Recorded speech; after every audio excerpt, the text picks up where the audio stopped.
الله سبحانه وتعالى قال في كتابه الكريم: وأشرقت الأرض بنور ماذا؟ بنور ربها، أليس كذلك؟ فربها أي هو الله عند المسلمين جميعا، لكن علماء الشيعة كالعادة لهم أقوال كفرية لا بد أن يخالفوا فيها المسلمين. هيا بنا نشاهد أحد علماء الشيعة يفسر لنا هذه الآية، من المقصود بقوله وأشرقت الأرض بنور ربها. عن المفضل عن إمامنا الصادق في الآية وأشرقت الأرض بنور ربها، قال رب الأرض يعني إمام الأرض.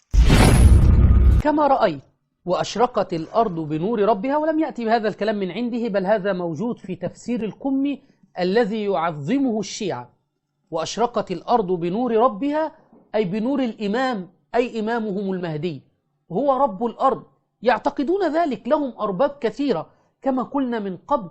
والله إن الشيعة قالت أقوال ما قالها أبو جهل في اللات، ما قالها أبو لهب في العزة، بل هؤلاء الشيعة تفوقوا على مشركي قريش في الكفر والزندقة.